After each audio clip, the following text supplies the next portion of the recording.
안녕하세요. 조용히 회사 다니는 사람입니다. 제 채널명이 조용히 회사 다니는 사람인 이유는 지금은 좀 시들해졌지만 2022년에 유행하던 Quiet Quitting에서 직장 생활에 대한 영감을 얻었기 때문인데요. 이 단어를 한국어로 직역을 해보자면 조용히 관두기, 조용히 퇴직하기 정도가 되겠습니다. 사람들이 보통 회사를 관두고 싶어하는 이유가 직장 상사와의 갈등을 비롯한 조직 생활에 대한 염증, 그리고 야근과 주말 출근이 일상인 과도한 업무 부하, 적성에 도무지 맞지 않는 업무 정도가 주요 원인이지 않을까 싶어요. 그런데 사실 전 지난 직장 생활 중 한 1에서 2년 정도만 제외하고 꽤나 근무 요건이 괜찮은 곳에서 좋은 사람들과 회사를 다녔던 것 같습니다.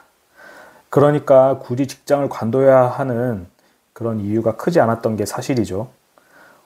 52시간 근무제 도입 이후로 대기업들 위주로 근무 여건이 크게 좋아진 것도 사실이고요. 지난 영상에서 제가 신입사원 때부터 조기 은퇴를 꿈꿔왔던 이유가 크게 두 가지라 말씀을 드렸었는데요. 첫째, 어차피 대기업에서 다니는 이상 정년까지 다니고 싶다고 해서 다닐 수 있는 게 아니고 빠르면 40대부터 공고사직의 압박에 시달리게 될 텐데 비참해지기 전에 회사로부터 자립을 하자는 게 컸고요. 두 번째로 회사에서 살아남기 위해 발버둥 치느라 내 인생과 가족을 후순위로 미루고 싶지 않다 였습니다. 저는 지난 10년이 넘는 회사 생활을 국내 10대 대기업의 연구소에서 엔지니어로서 일을 했는데요. 개인정보는 공식적으로 비밀이지만 사실 동료들끼리 매일 얼굴 보며 지내다 보면 누가 어느 학교를 나왔는지 석사인지 박사인지 금세 알 수 있게 됩니다. 물론 학벌이 업무 능력을 대변하는 것은 아니지만 같이 일을 하다 보면 제 스스로의 주제 파악이 그다지 어렵게 가능해지게 되곤 했는데요. 거기다가 업무 성과만으로는 도저히 뛰어넘을 수 없는 은근한 사내 정치도 좀 한계점으로 다가왔습니다. 제 예상보다도 전년도 업무 성과를 상사로부터 평가절하를 당하면 분노가 치밀 때도 있었고요. 그럴수록 이놈의 회사 반드시 경제적 자유를 얻어가지고 때려쳐야겠다 이런 결심이 단단해지기도 했었습니다.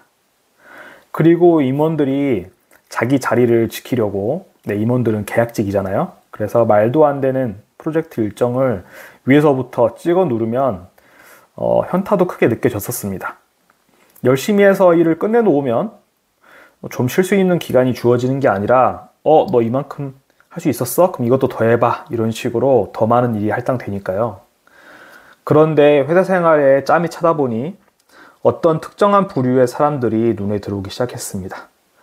처음에는 다 잘 사는 집의 자식들이라 믿는 구석이 있어가지고 저러나 보다 했는데 저렇게 자기가 하고 싶은 말 팀장이든 임원이든 그 앞에서 하고 싶은 말 다 하고 나 같으면은 야근을 해서라도 상사가 정해놓은 일정을 지킬 텐데 매일 칼퇴하면서도 목표 일정이 결국 지연되었을 때 오히려 상사에게 연장해 달라고 이거는 그 시간 안에 할 수 없는 일이었다고 태연하게 말할 수 있는 거지라는 생각이 좀 들었었습니다.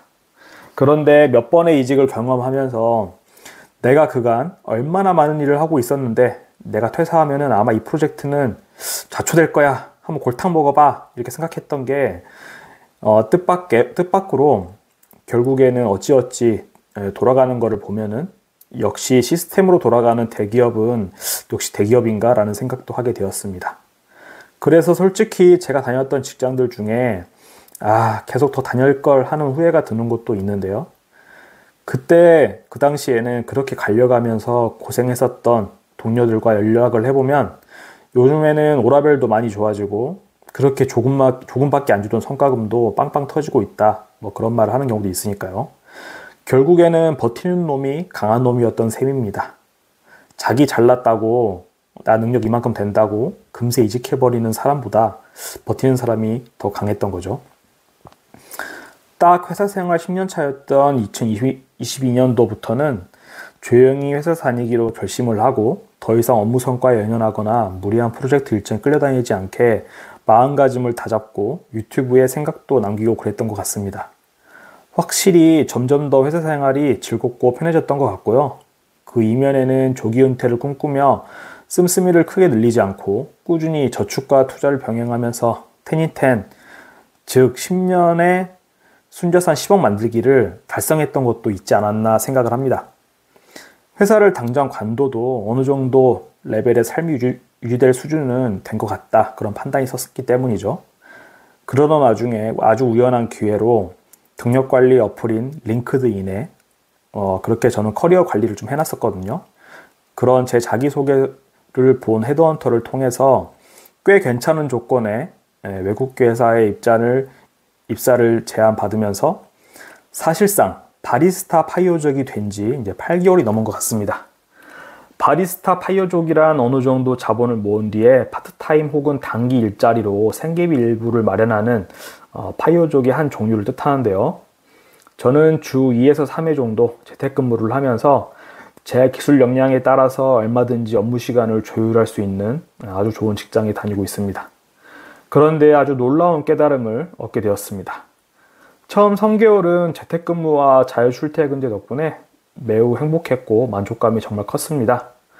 그런데 그 이후부터는 출근과 퇴근의 경계가 모호해지기 시작하더니 일을 끝냈을 때 느껴지는 그런 성취감이랄 게 그다지 느껴지지 않는 것입니다.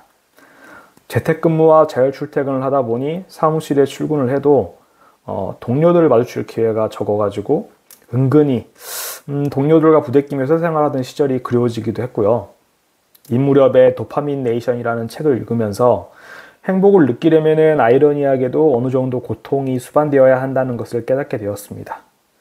경무에 시달리다가 단 하루 휴가를 내고 푹 쉬는, 별거 하지 않아도 그렇게 푹 쉬는 게 달달한 행복으로 다가왔던 것처럼요. 재택근무와 자율출퇴근은 이제 제 일상이 되었고, 물론 좋은 여건인 건 맞지만 이것 자체 때문에 느껴진 행복감이라는 그런 감정은 처음처럼 그렇게 크지는 않은 것 같습니다. 만약 회사를 관두고 경제적 자유를 잃어서 매일매일 주말같이 노는 날이 된다면 어떨까요? 놀고 먹는 게 이제 제 디폴트 일상이 되는 겁니다. 몸은 물론 편하겠지만 과연 난 어떤 방식으로 행복감을 느낄 수 있을까? 이런 고민에 빠지게 되었습니다. 생산성 있는 행동에 수반되는 적당한 고통은 이 끝에 찾아올 행복감, 성취감, 그리고 성장하는 내 모습, 이런 것들을 느낄 수 있는 연료이자 비료라는 생각이 들었고요. 모든 걸 다 가진 부자들이나 연예인들이 결국 마약이라는 그런 치명적인 쾌락을 추구하다가 망가지고 마는 걸 보면 참 아이러니하게도 모순되게도 모두가 피하고 싶어하는 인내, 불안, 대인관계, 스트레스 등의 불편한 감정들은 아주 적절히 이용하는 게 오히려 더 필요하다는 생각이 들었습니다. 이런 과정들을 거친 끝에 지금은 파이어족으로 조기 은퇴하는 대신 S&P 500을 열심히 모으면서 자본소득을 늘리고, 그래서 언젠가 회사를 내가 예상치 못한 시기에 회사를 나왔을 때 경제적으로 흔들리지 않도록 준비를 해놓고, 이것을 기반으로 회사 생활하는 하루하루에 있어서 내 배짱을 부리면서 내 존엄성과 내 자존감을 지키면서 고가에 연연하거나 이런 다른 사람이 연봉을 얼마를 받네 이런 거에 흔들리지 않고 하루하루 즐겁게 보내는 것에 집중하는 쪽으로 가닥을 잡았습니다. 앞으로 제 생각이 어떻게 변할지, 또 인생에 어떤 변수가 생길지는 모르겠지만 추구하는 삶의 방향은 한 가지, 변하지 않는 한 가지는 이것입니다. 뭐로 가도 지금 이 순간을 알차고 보람있게 사는 것. 네, 그럼 오늘 긴 영상도 들어주셔서 감사합니다.